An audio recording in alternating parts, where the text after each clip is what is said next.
Myers and his wife. And finally, these gorillas are not fans of the mist. Just watch them scurry out of the rain at Riverbank Zoo in South Carolina. A dominant male silverback, 3 adult females, and 2 young males, each carried by their mothers, apparently don't like to get wet. The zookeeper notes gorillas are magnificent, majestic creatures full of grace and beauty, except when it rains. And that's this.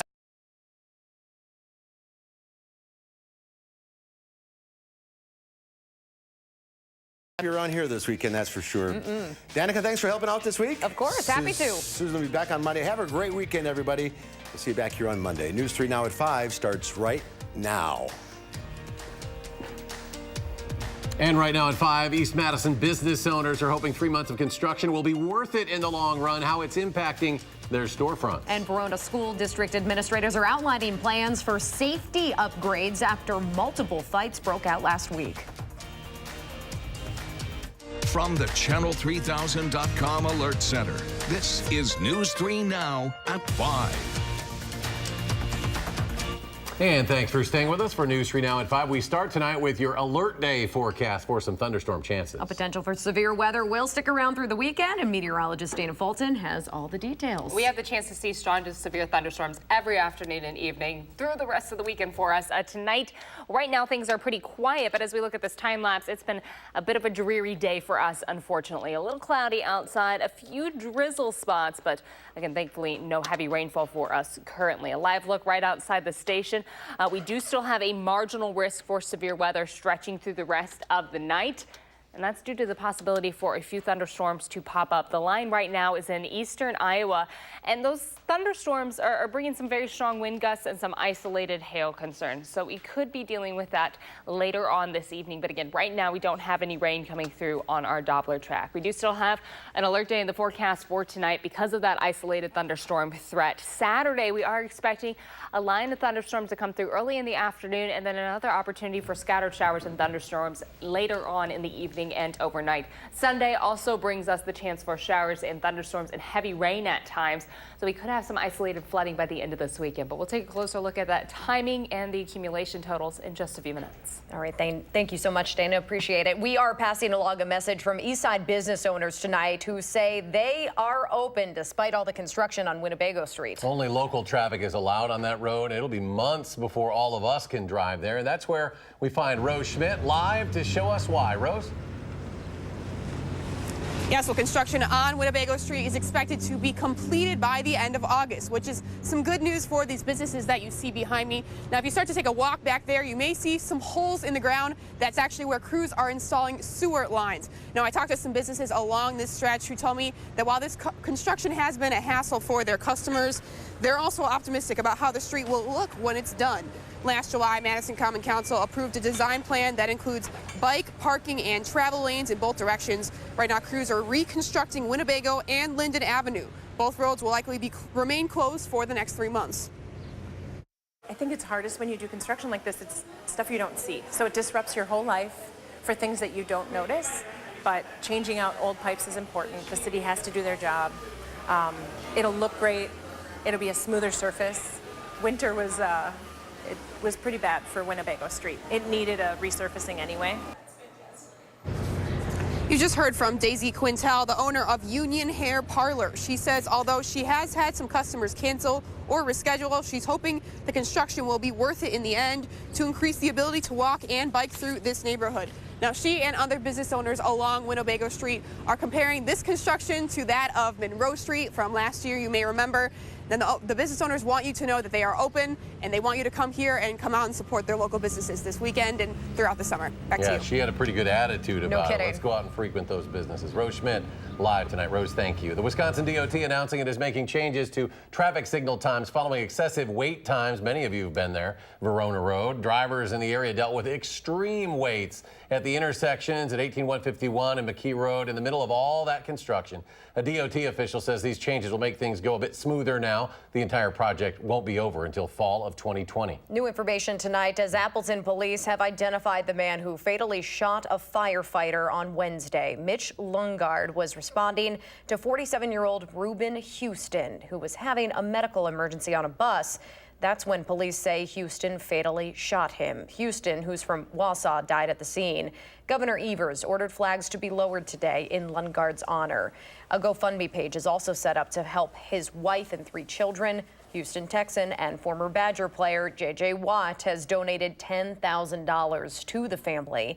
In total, that fundraiser is right around $115,000. If you'd like to contribute, you can find a link over on channel3000.com. Meanwhile, fire departments around the state are supporting those grieving the loss of Lundgaard. The Nina Menasha Fire and Rescue Department sent peer counselors to Appleton fire stations and are helping with staffing as well. Green Bay sent its own fire chief, union president, and chaplain. Lundgaard is the first Appleton firefighter in 86 years to die in the line of duty. Officials in rural Dodge County are working to identify 2 suspects after an overnight shooting. It happened in Reeseville. Now, that's about 15 minutes east of Columbus. According to the sheriff's office, 2 men confronted a 26-year-old man and shot him. He is now at UW Hospital. He is expected to be okay. In Dodge County, police and school administrators in Mayville are reviewing security camera footage to find out who wrote a threat on a bathroom door. The graffiti was removed from a door in the middle school girls' bathroom yesterday. Principal Robert Clark said no students were in any danger. In a letter home to parents, he said the school is continuing efforts to create a culture of inclusion where racism and hatred is not tolerated. The Verona Area School District says that there will be new safety policies in the upcoming school year. And this is in response to the series of fights that broke out at the school, at the high school there last week, causing a lot of disruptions at the school for a couple days. Jamie Perez joins us now with what these new policies are. Jamie? Well, the superintendent sent out an email to parents and staff going over everything that they plan to initiate for the upcoming school year. In the letter, it states they're hiring 3 full-time security assistants, providing an anonymous tip line for students to report incidents without fear of retaliation. They plan to increase staff presence in hallways during passing periods, and they're going to put an additional staff member at the high school entrance with a 2-way radio system. They've also updated a policy for students who are suspended. That new policy states that suspended students must complete a re-entry meeting with the administration before returning to school. And depending on the incident, they may need to follow up with the local police officer, create a victim safety plan, sign a student behavior contract, and come up with a revised education program when appropriate. The school safety officer says he admits the school has things that it needs to improve on, but believes this new plan will work. Don't want divisiveness and us versus them mentality. So we're trying to focus on positive things, recognizing we can certainly do better, right? But also focusing on the things we are doing well and how we can improve them in the future. The superintendent stated in the email that these policies will all be implemented in the upcoming school year. Those fights last week got 18 students suspended, with charges for 3 students arrested still pending. Now, this was just a brief overview that I just gave you of these new policies. I do explain these in more detail online. A link to that is on our website right now. Jamie, thank you. A Sun Prairie developer wants your feedback about what you'd like to see in the downtown redevelopment plans after last summer's tragic explosion. The Lakota Group is calling for residents and business owners to share their ideas in this online survey. You can look at pictures of proposals ranging from mixed-use projects that include shops and apartments to smaller scale condominiums as well. If you'd like to participate, go to sunprairiestrongerplan.com. All right, the Bucks will try to stay ahead of the Raptors in Game 2 of the Eastern Conference Finals tonight. Another big one. Melissa Kim live at Fiserv Forum with a look at what we can expect tonight. Melissa? Yeah, hey there, guys. You know, it's been pretty cool to watch how much this team has improved over the last month, especially in the postseason. The Bucks with a 1-0 series lead coming into tonight's Game 2. And one thing that's been really important to this team is the depth, because if you look at Game 1, it wasn't Giannis. He was, of course, you know, a factor and focused, but it was Brook Lopez who led the team in points after not scoring any in Game 5 against the Celtics. So a little extra skip in his step there on Wednesday night. But does having the lead in the series allow the Bucks to get a little comfortable? Absolutely not. It can be difficult, you know, it's just human nature to kind of relax a little bit. And so we just got to continue to be on each other and continue to hold each other accountable and be ready for tonight. We got lucky, I think, a little bit with that game one, the way we played for the most part of it, and was able to pick it up in that fourth quarter. But it's hard to win 2 games in a row, especially in the playoffs, especially when a team felt like they let one slip away. So, I mean, I feel like we're going to get a better shot from them, so we have to bring on our end to be better. Now, you did hear that correctly. Chris Middleton did just say there that they got a little bit lucky in game one, because if you look at the straight numbers, the Raptors did play a little bit better than the Bucks did. But the biggest difference for the Bucks in that game one was the effort on defense, especially in the fourth quarter. They didn't allow the Raptors to score at all in the last 3 minutes and 31 seconds of the game. Well, more on the Bucks defense coming up a little bit later in sports on News 3 Now at 6. But I want to leave you guys with a little fun fact for today, like I always do. 1 year ago today, the Bucks made a pretty good decision. They hired head coach Mike Budenholzer to lead their team, to lead the Bucks. So I think he's had a pretty good time here in Wisconsin since then. Yeah, it's been pretty It's worked good. out, yeah. But that reminds me that their season was over. Yeah, you know, just casual. It's fine. Yeah, a year ago their season was over right, at this exactly. point. Right, Big exactly. one tonight. Got to hold serve. Yeah, exactly. Got to hold serve at home. Melissa Yep. Kim live at Fiserv 4. Exactly. Melissa, thank you.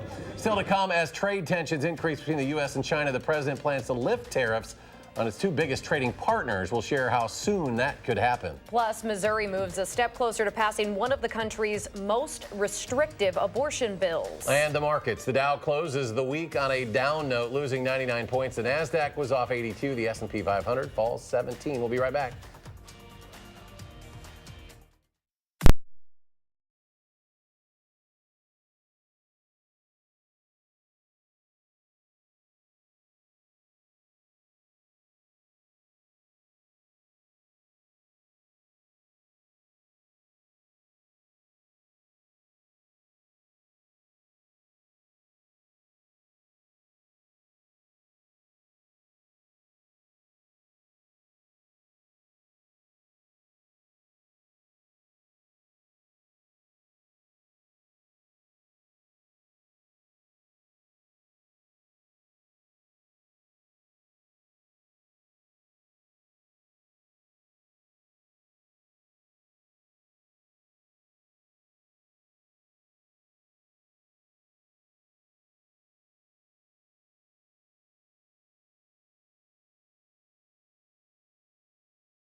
Trade tensions are high between the U.S. and China, but the White House is lifting tariffs on steel and aluminum imported from Canada and Mexico. The Trump administration had imposed those tariffs back in March of last year. They amounted to 25% on steel, 10% on aluminum. At the time, White House officials said the imported metals represented a national security threat. But Canada's Prime Minister Justin Trudeau called that explanation insulting. These tariffs were harming workers and consumers on both sides of the border. Lifting the tariffs could pave the way for Congress to sign off on the U.S.-Mexico-Canada trade agreement, the NAFTA replacement. It's been stuck in the Senate since it was unveiled in October. The deal calls for tariffs to be lifted before Monday. Treasury Secretary Steve Mnuchin has missed the deadline now for handing over President Trump's tax returns. The House Ways and Means Committee issued a subpoena for those documents. Mnuchin says the request, quote, lacks a legitimate legislative purpose and that he isn't authorized to disclose the requested returns. After the Trump administration unveiled a new plan to change how America accepts legal immigrants, now the president is warning undocumented immigrants they'll be removed from the country. The president is reportedly considering using a little-known law to allow the military to round up immigrants already in the U.S. The Insurrection Act allows the president to deploy military troops within the United States to put down lawlessness, insurrection, and rebellion. The administration may also be targeting employers who hire undocumented immigrants. New at 5, suicide rates for young girls are rising at a faster pace than boys. New studies show that between 1975 and 2016, although boys were almost 4 times more likely to take their own life than girls, the gap is getting more and more narrow. Starting in 2007, the rate of suicide for girls ages 10 to 14 increased almost 13% each year compared to 7% for boys of the same age. A similar trend happened in teens ages 15 to 19, with rates of suicide going up 8% for girls and 3.5% for boys. If you or someone you know needs help, please call the National Suicide Prevention Hotline. You can text the Hope line here. That number, though, for the National Hotline is on your screen. A new report released today shows Ohio State University personnel knew about complaints that a school doctor had sexually abused student athletes. A report by independent investigators detailed Dr. Richard Strauss's alleged abuse against at least 177 students between 1978 and 1998. Strauss died by suicide in 2005. Allegations about him surfaced last year when former athletes came forward. The report concludes Ohio State personnel did know about his behavior as early as a year after the alleged abuse began, but did nothing. In Missouri, both the House and Senate have approved one of the most restrictive abortion bills in the country, banning the practice after 8 weeks of pregnancy. That includes an exception for medical emergencies, but not for rape or incest. The governor is expected to sign that bill in the next week, making Missouri one of 5 states that have enacted a so-called fetal heartbeat bill. Switching gears now, it is an alert day for thunderstorm chances that'll stick around through the weekend. Meteorologist Dana Fulton has a first look at your forecast there. Dana? Right now, things are fairly quiet for us, but those thunderstorms just off to the west. A cloudy sky currently in Madison today, only getting up to about 63 degrees. Of course, our average high in the upper 60s, so just shy of that. Early this morning, close to 50 for our overnight low. We did not drop much overnight because we had that cloudy sky in place. So our Doppler track is quiet currently. It does look like we have just a little isolated shower north of Monroe, but there are some heavier showers right now just off to the west and central and eastern Iowa. We still have a marginal risk for severe weather through the rest of the night, especially in the southwest corner of the state, and that stretches through northern Illinois and off west for us. The concern, of course, any thunderstorms that do come through could bring very gusty winds and the threat for some hail. By Saturday, most of the state is under a marginal risk, but the very western edge does see that slight risk, so a better opportunity to see some stronger wind gusts when you have a slight risk. Also the chance to see some larger hail come along with those thunderstorms. But we are expecting storms to come through in the early afternoon and then yet again later in the day. By Sunday, the concern for severe weather shifts a little bit to the southeast corner of the state as the system pulls to the east towards the New England area. That's going to give us a little break in showers by Monday. So the stalled stationary front just to the south is steadily going to lift north, get some warm air behind it as a warm front. By Saturday morning, the front is just to the south, but it will cross on over. As it crosses, we have scattered showers and isolated thunderstorms through the afternoon and a little warmer air in place for Saturday afternoon. The center of this low pressure crosses right on over during the day on Sunday, and a passing cold front is going to cool us down a little bit heading into the start of next week. Temperatures will be similar to today in the low 60s for us. So overnight, we do have the chance for some scattered showers, mostly cloudy to start off Saturday. Good news in the morning, we should have a little bit of a break in the rain. A lot of the rain will be to the north and to the west. That should give us an opportunity. If you do have to do anything outside, I would definitely recommend knocking it out early in the day because the shower chances increase through the afternoon and evening and then linger through Sunday. You can see that center of the low passing right on over during the day on Sunday, and then throughout the night will steadily dry up heading into Monday morning. By Monday, we get to see the sunshine again. Just maybe a little cooler outside. As far as rainfall totals, we are expecting another 2 to 3 inches for most most of central Wisconsin and then stretching south. Those numbers decrease a little bit for our accumulation totals through the weekend. Overnight low temperatures with this cloudy sky in place will fall to the mid to low 40s for us. By tomorrow early in the afternoon, we have that first opportunity for some showers and storms, and then throughout the evening, a lot of rain will be coming through for us and a few stronger thunderstorms possible. Sunday also looking at scattered showers and thunderstorms. So we do have that alert day in the forecast for tonight and also for Saturday and Sunday, just as these storms bubble up. Definitely want to keep an eye to the sky. Overnight low of about 46 degrees, a little cooler outside early in the morning. Tomorrow we'll have a high of 71. It is going to be milder as that warm front lifts over us. Our temps will climb just a little higher. But the cold front crosses and then we cool down heading into the weekend.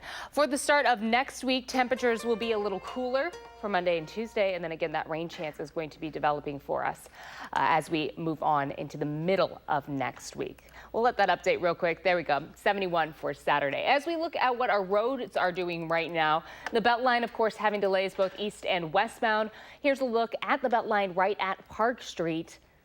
Stop and go cars for us along both sides. As far as speeds are concerned, heavily reduced on the westbound side up till John Nolan, and then things really improve from there. But across the eastbound side from Verona Road all the way through John Nolan up until Monona Drive, speeds down to about 20 to 30 miles per hour. 151 and McKee Road seeing delays at this time around Verona. We're also seeing delays, but no accidents to report. And near Janesville, there shouldn't be any hiccups right now. 3990 looks okay. As far as your drive times are concerned, 27 minutes from Janesville to the Beltline, Sauk City to Middleton, about 17 minutes. And then from Sun Prairie to downtown, it'll take you about 18 minutes this evening. That's a quick look at traffic. All right, Dana, thank you. And next at 5, ahead of the More Than Pink Walk, we are sharing stories of women who have beaten breast cancer, why one woman is encouraging you to get involved in the fundraiser for research after a break.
So we're now less than a month away from this year's More Than Pink Walk. It's the first year that that event will actually replace Race for the Cure. And this next woman has a number of reasons to get involved. Our Christina Laurie shares her story.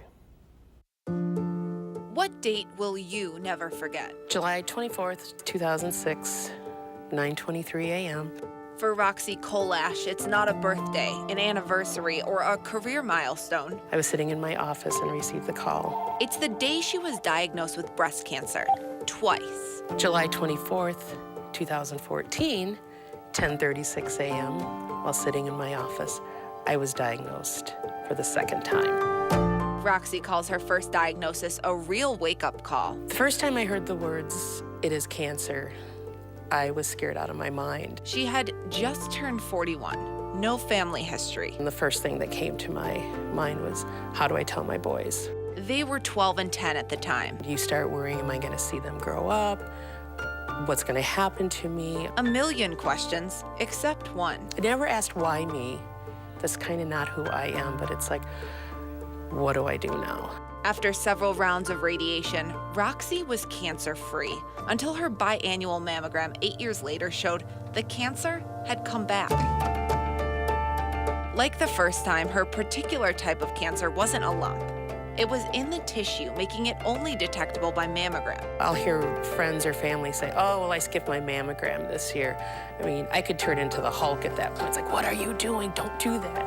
Now, Roxy's making it her mission to spread the word about mammogram and debunking misconceptions, like the one that breast cancer is always a lump. While self-checks are important, mammograms are even more important. Because they saved her life. People have said to me, oh, you're so amazing because, you've survived cancer. Twice. I don't see myself as amazing. I just see myself as one of those women that joined a sorority that none of us pledged to join. Nowadays for Roxy, July 24th is a date filled with hope. I always try to do something fun that day, whether it's going to lunch with a friend or my husband and I hanging out and doing something fun just to make it a good day.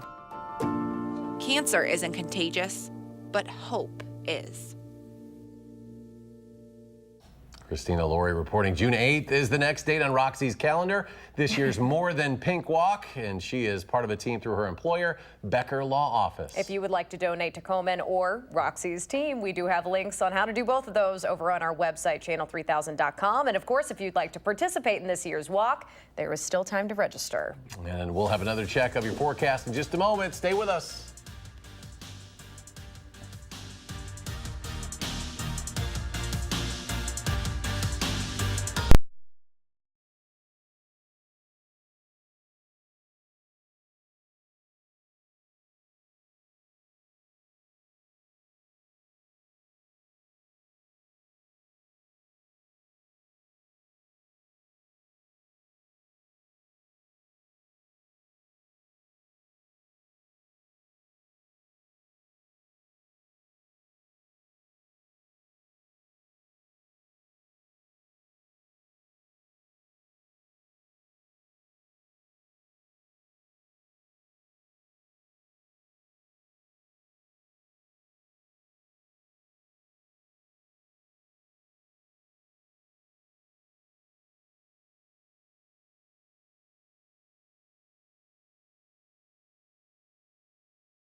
Here's a look at some of the stories we're working on. Flash flooding and tornadoes threaten millions in the Midwest in what may be the most dangerous line of storms we've seen so far this year. Plus, the demand for CBD continues to grow, but so does the controversy over its impact. And the story of a young boy's reaction to a beautiful piece of music. Sometimes all you can say is wow. Tonight on the CBS Evening News. To wrap things up, if you are planning a trip to California soon, you could book a stay at a new pop-up Taco Bell hotel coming to Palm Springs. Honeymoon idea here? I don't know about all that. Dreams of eating a chalupa supreme while sunbathing on a fire sauce floaty will soon be a reality. From check-in to check-out, there will be Taco Bell hops, poolside Taco Bell-inspired cocktails, and of course, room service with an exclusive menu items. You know, you get those Taco Bell delivered right to your room. The pop-up hotel will open August 9th for 5 days. You can get more information at tacobell.com. And Danica, I think maybe that's an option for the honeymoon. I'm really hoping the fiance Dana, is not listening. you guys never took a honeymoon either. There you go. We didn't, and I know my husband would be all about that. There we go. There we go. All right. We're looking You go first, and we'll I'll let come you guys after. know. I'll let you know. We do have an alert day in the forecast for tonight, Saturday, and Sunday. The chance for scattered showers and a few thunderstorms possible tonight and for Saturday and Sunday afternoon. So we're keeping a close eye on radar for the next few days for us. All right, Danica, thanks for filling in on the Of course. 5. Susan will be back on Monday. CBS Evening News is next.